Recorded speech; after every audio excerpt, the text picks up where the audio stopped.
One of the most beautiful passages in the scriptures is what we read in the second reading today, Paul's letter to the Philippians.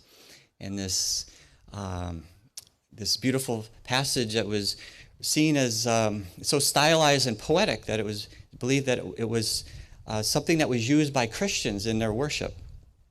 And Paul is repeating it, that that Jesus did not deem equality with God something to be grasped at, but emptied himself, kenosis. He emptied himself, served and gave himself in loving service to what the Father was calling him to.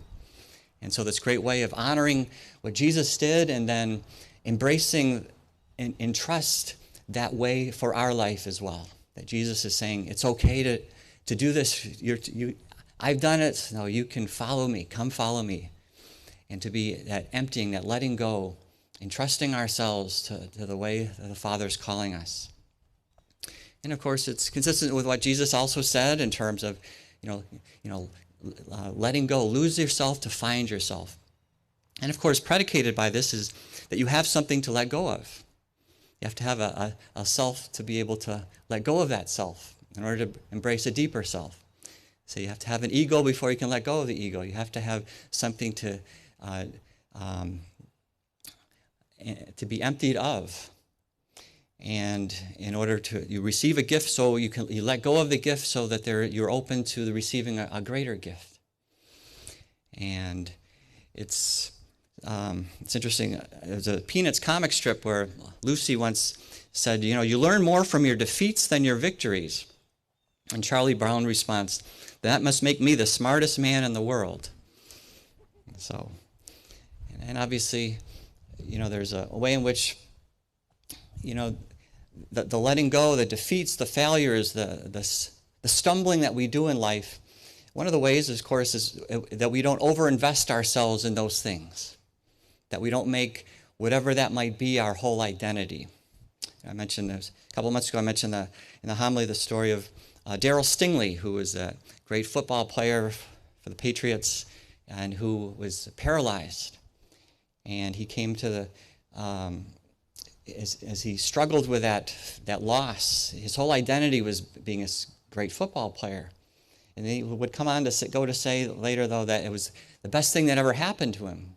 He realized there was so much more about who he was as a person, as a Christian, as a child of God, as a brother and sister, and that whole deeper identity that was obscured by, him placing everything in terms of his ability to play football. And obviously, it's how to be able to enjoy those gifts without over-investing ourselves in them, to be able to let go, in order to find, the greater treasures, the greater riches of who we are as children of God, as brothers and sisters of one another. And of course, we see this throughout, the people of Israel in the Old Testament. So many the other nations who their identity was in terms of their wealth, or their, Egypt, the great pyramids, or these other nations, the Greek Empire, the Roman Empire, their military prowess and their political rule. And in Israel, what did they have? They were kind of they said the bloody center of the Middle East. But what did they have? They had, they didn't have wealth, they didn't have power, they didn't have influence. They experienced defeat and exile and persecution, and they were slaves in Egypt. What they learned was trust and surrender and this relationship to God, that they had been emptied in their life so that God could fill it. So in a sense, their whole life was an emptying and an openness to God, His life, His Spirit. And that's that wonderful tradition out of which, so that emptying that Jesus gives expression to and lived in His life. And of course, we see that so beautifully expressed in the natural world, right here in this beautiful season of autumn, the fall.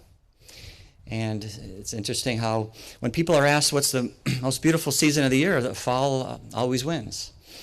And it's interesting how all of the seasons basically speak about life, that incorporating all the seasons into life, that we participate in this, spring, summer, winter, fall. And what is it about fall? We see, the greatest beauty of things gets revealed. We see the reds and the oranges and the purple. Look at these beautiful trees here. Great backdrop. And of course, we normally think of, the plants and the trees, that green is their natural color, but really green isn't. It's the color of chlorophyll. It's what protects the plant, and it's protected, in the spring and the summer so that it can grow. But it's in the fall where it lets go of that. It's emptied of what it's protecting and what defends it. And when it lets go of it, the inner beauty, the real colors that shine forth.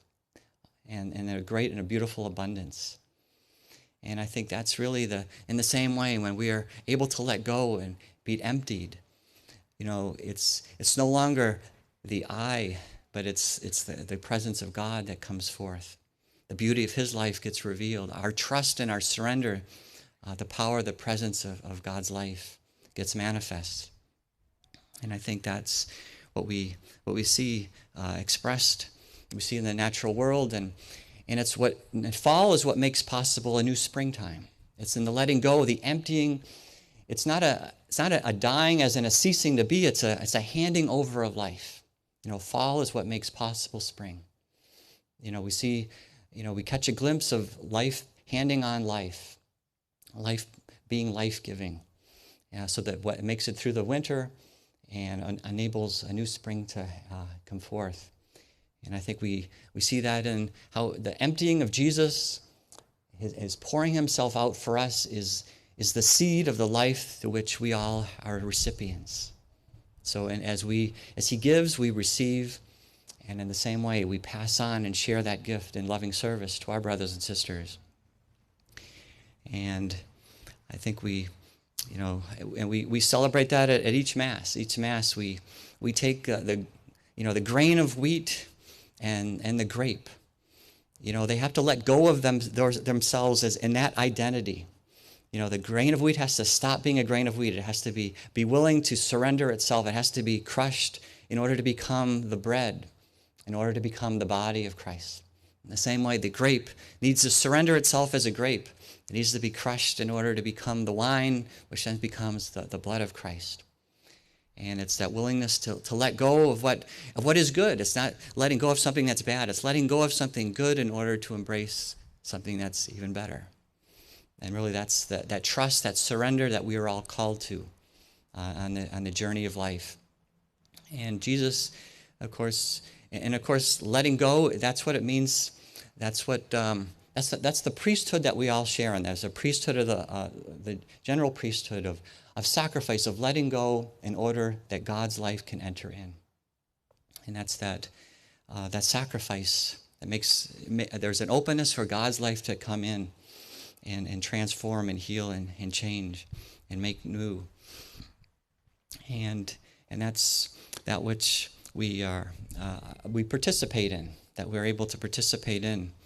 And that's that great yes to which, Jesus called, the great story in the gospel today. That's that deeper yes. There's the story of, there's the first son who says, yes, I'm going to do what you will, and then he doesn't. And then the other one says no, but then he does. And I think one of the ways it's saying is the first son is the one who says it symbolically or ritually. We can all say yes to Jesus here as we gather at Mass. But then when we go into the world, into our lives, do we still say that yes? Or do we feel, I've said it at church, I don't have to say it when I go out and live this life, this pouring of myself out, following the example of what Jesus has done for us.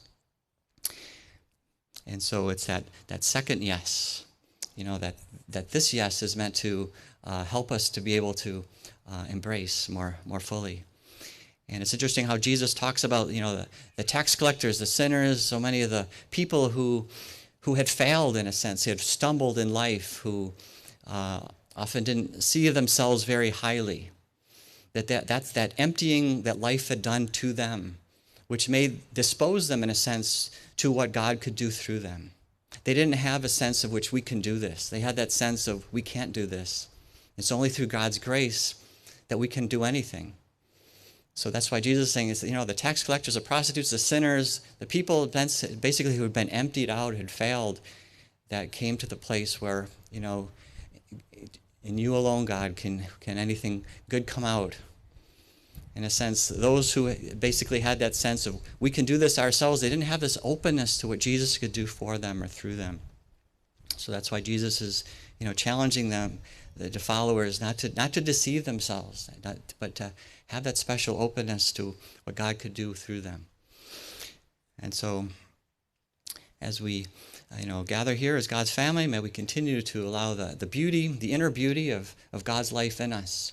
That the season of this fall, which we see expressed so beautifully in the world around us, in the dying, the handing on of life, may we also reveal that same beauty and that same goodness by allowing God's beauty, God's life, God's love and compassion to manifest itself ever more fully in our hearts, our lives, and our ways in which we live our lives in service to our Lord and to one another. As we gather here and honor and celebrate him, as he reveals himself in the beautiful world, may he reveal himself in the hearts and lives of his people.